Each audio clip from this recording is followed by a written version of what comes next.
Majority Leader of the House, Dr. Suleiman Abrazak, who led the debate, presented the two bills, which include a bill for the establishment, structure, composition, finances, and functions of local government councils in Kogi State and other related matters 2025, and the bill for the establishment of local government economic planning and development 2025.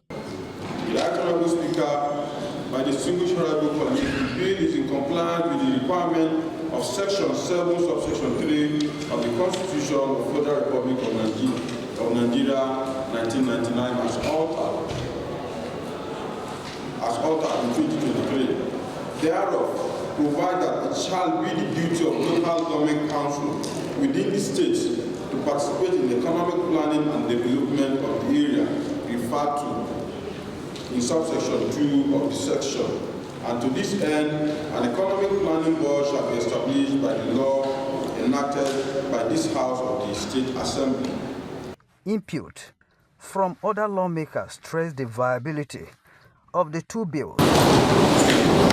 The House later went into clause-by-clause considerations with amendments on the bill to conform the Constitution. Thereafter, Speaker of the House Aliu Umar Yusuf read the progress report of the Committee of the Whole. A bill for a law to provide for the establishment, structure, composition, finances, and function of local government council in Kogi State and other connected purposes 2025 is hereby passed into law by Kogi State as an assembly. A bill for a law to provide for the establishment of local government economic planning and development 2025 is hereby passed into law by Kogi State House of Assembly. The plenary was observed by students of Political Science Department, Federal University, Lokoja.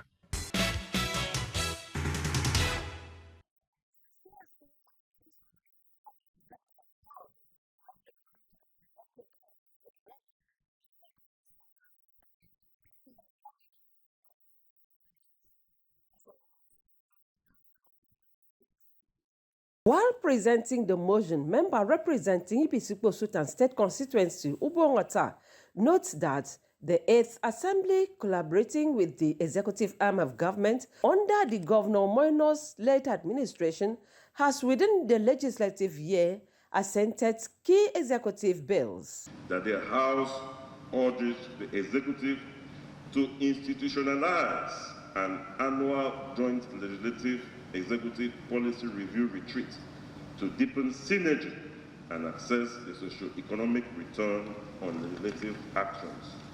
This motion reaffirms the indispensable role of legislation in catalyzing sustainable development, restoring public trust, and driving transformational governance.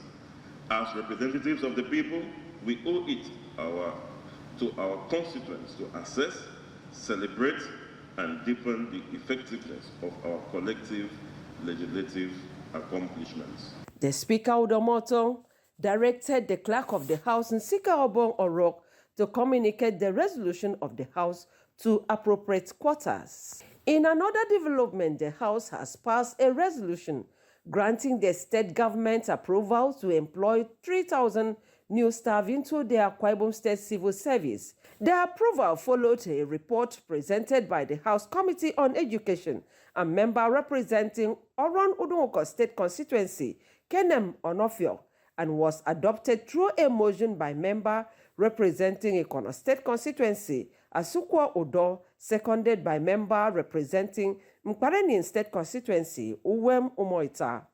Out of 3,000 staff to be employed, 1,000 is for educational sector, teachers, 1,000 for health sectors, while remaining 1,000 is for the mainstream civil service. That after employment of 1,000 teachers, the State Secondary Education Board will be mandated to post these teachers to different public secondary schools in Akwa Ibom State. The report of the House Committee on Education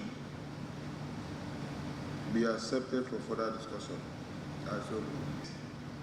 I rise this afternoon to second that motion ably moved by my brother and friend, Right Honorable Sukwo Nana, representing Ikono State Constituency. I so second. The Speaker Udomoton therefore directed the Clerk of the House to communicate the resolution of the House to the state government for implementation for the interests of the people of the states.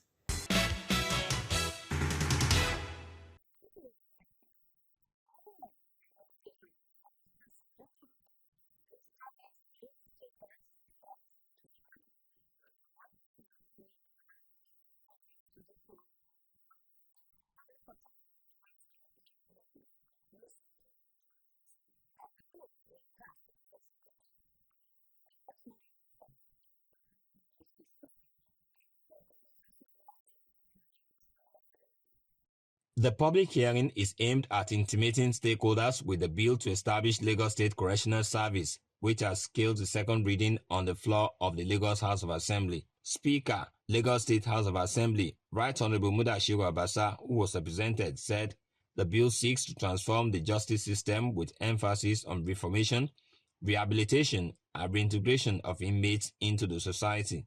The bill seeks to provide opportunities for rehabilitation of inmates through education, vocational training, farming, and animal husbandry by establishing industrial centers equipped with modern facilities for skill acquisitions and designated correctional facilities, which will be mutually beneficial for the society and the inmates after their reintegration.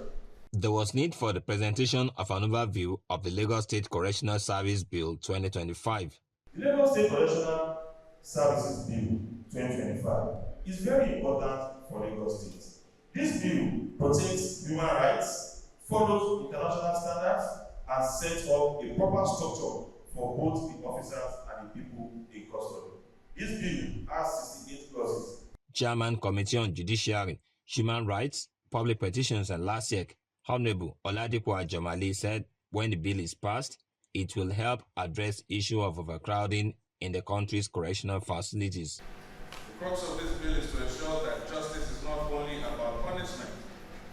And that's a very important aspect to note. It's not only about punishment, it must include restoration, it must offer reform, and it must help individuals return to society better than they left. Lagos State Attorney General and the Commissioner for Justice, Lawal Pedro, calls for renaming of the bill to reflect the distinction between custodial and non-custodial inmates. If you are providing correctional services, it implies somebody must be in custody. But if you are doing custodial services, it does not mean the person will go for correctional. Because custodial are people remanded. They are still proven innocent. They won't be convicted. So they must be separated. Those are not the ones that will be going for rehabilitation, reformation. No. Stakeholders made contributions to the bill. Cost of compliance. What if the judge or the magistrate now make the order that person, inmate, should bear the cost? Where should that person have access to that money? They should be able to go through the justice process without paying a dime from their pocket. Now in Lagos State, you don't have any foster home. You always send them to Abuja, which is Ogun State. So, by the time we are doing this law, I think we should have everything together at once, so that we have a law that will guide the foster homes. Non-custodial sentences. It is recommended that the provision be expanded to include house arrest. When arrest is made, there are some offenses that doesn't require going straight to the correctional service. We put them on house arrest as part of non-custodial measures. Offense against discipline. Most of the officers that are going to be working for the correctional service are also going to be governed by the public sector rules and civil service rules. Some of these offenses here, I think it's also good that falls in line with those previous provisions. There shouldn't be any clashing. In as much as there's been progress in the adult correctional facility, there are still a lot that needs to be done in the juvenile centers. As a matter of fact, as we speak right now, the Special Correctional Center for boys and girls only have access to Private 6 education.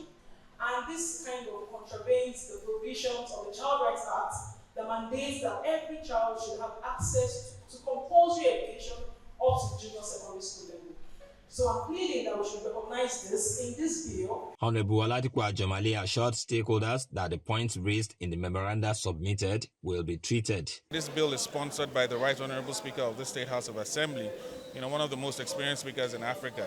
And he's been the one who has composed and is the private sponsor of this particular bill. So the bill speaks to, rehabilitation more or less of inmates.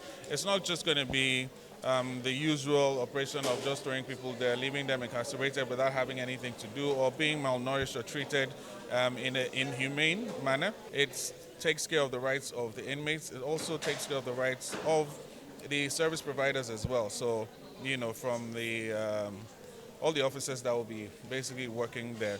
The gathering is necessitated by the 5th Alteration Number 15 Act 2023 of the 1999 Constitution as amended, which renamed prison as correctional service and devolved it from executive legislative list to concurrent legislative list.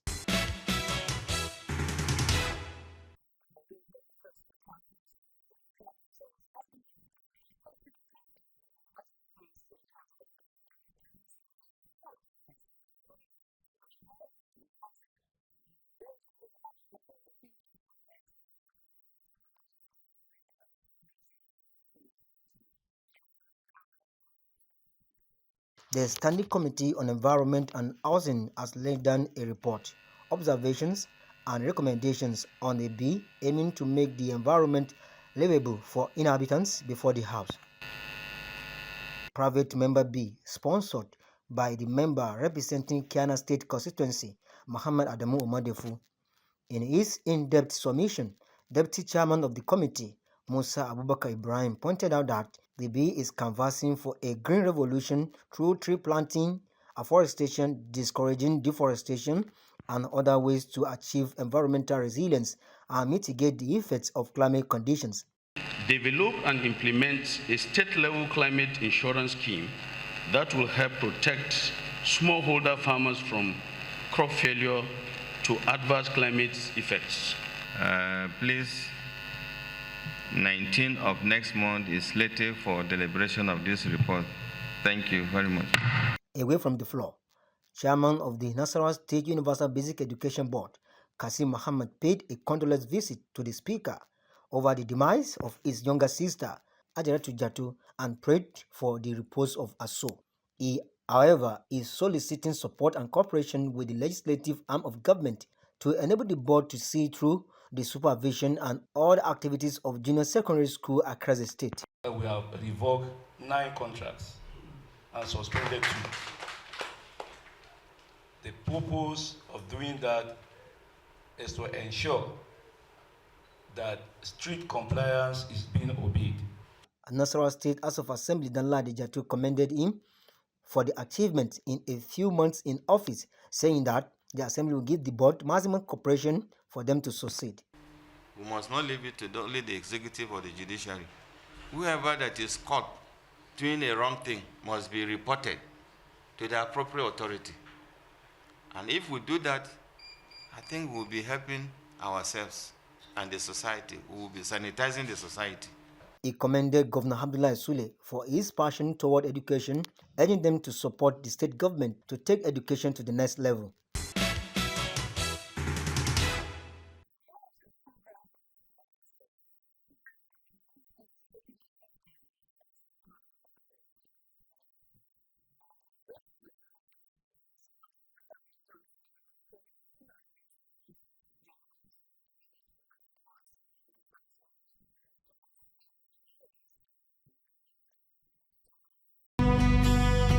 Are you looking for a short channel to make your business, goods and services go viral? Look no further, as NTA Parliament is your sure channel. Take advantage of our wider reach and advertise your products and services on NTA Parliament DSTV channel 370, GoTV channel 126, StarTimes channel 306, and Free TV channel 706. For more inquiries, contact the Marketing Department, NTA Parliament, NTA Headquarters Area 11 Garki Abuja, or call these numbers 080-383-40464 or 080-770-78055. NTA Parliament, strengthening Nigeria's democracy.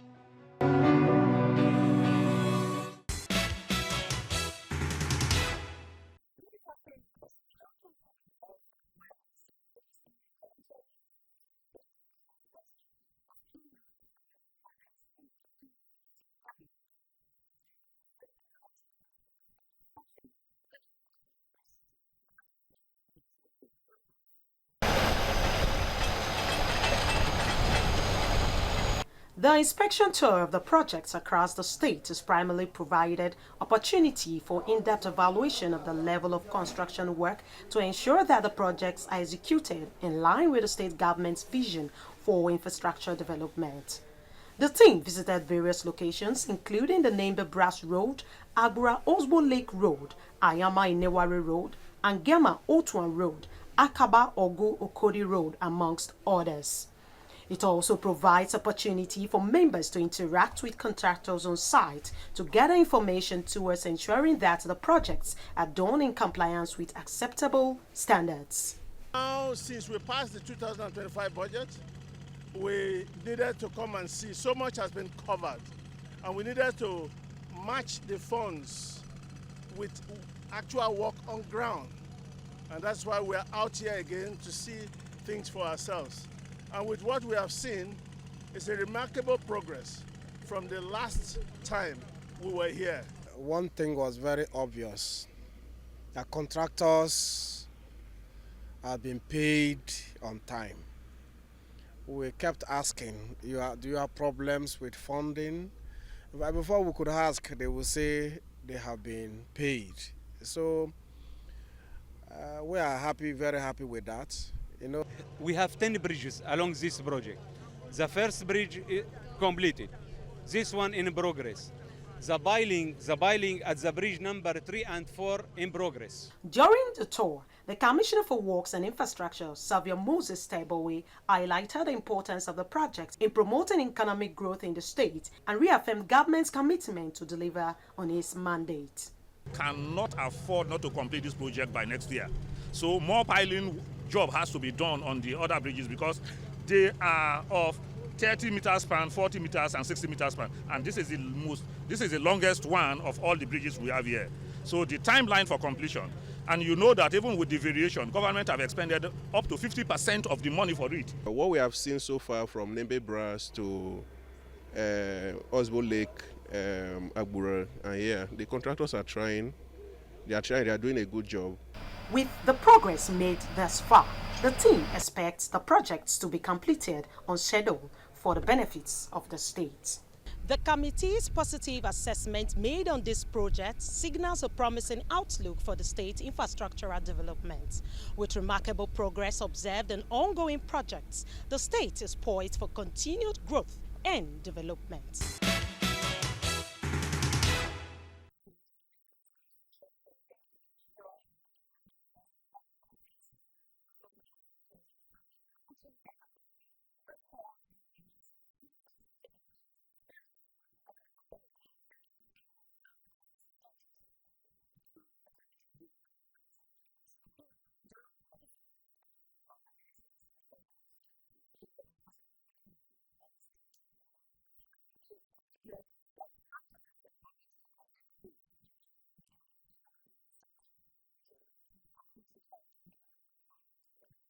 The Permanent Secretary, Ministry of Agriculture, Mustafa Al-Qadi, briefed the legislatures, saying the development is a collaboration with the state government and the Ministry for Local Government and Chieftaincy Affairs. Our people, both the peasant farmers and the large, small, medium farmers are going to benefit. And we really know this will really go a long way in boosting agricultural activity in the state. The total number of trucks of fertilizer procured by the ministry consisting of urea and NPK amounting to 1.878 billion naira aimed at complementing the effort of the state government towards food security and other necessary farming mechanisms.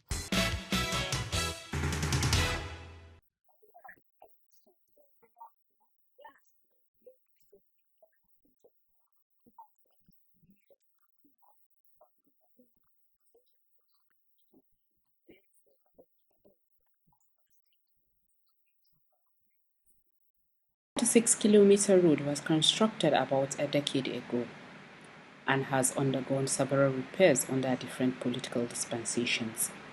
However, as a result of wear and tear, it has become dilapidated and in dire need of repairs. Ease the sufferings of these communities, especially farmers. Zakaria Al-Hassan's motion, who represents Kuragaru Malan constituency, is not different from his counterpart, which equally focused on the completion of a 5-kilometer road that links Zaria Road to Gadar Raji in Yadakwari ward of Kudu. All the motions were adopted. The House has been adjourned to Monday, the 11th of August 2025.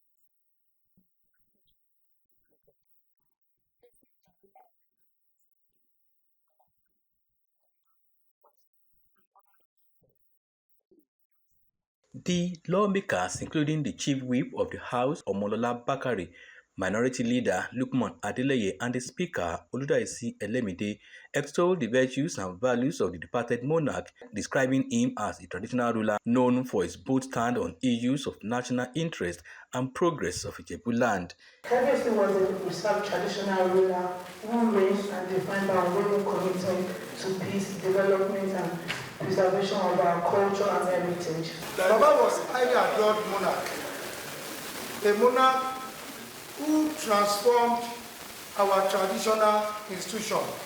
He modernized our culture, value, heritage, norms, and tradition.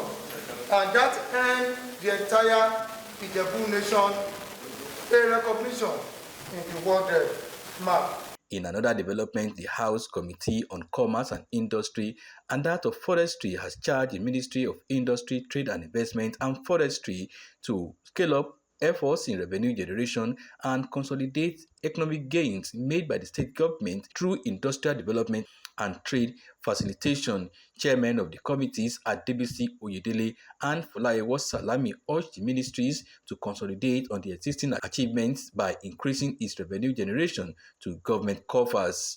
Commissioners for Industry, Trade and Investment Adebola Shufela and his forestry counterpart Taiwo Oludotun highlighted the successes of their ministries in achieving the objectives of the state government on sustainable and effective resource management.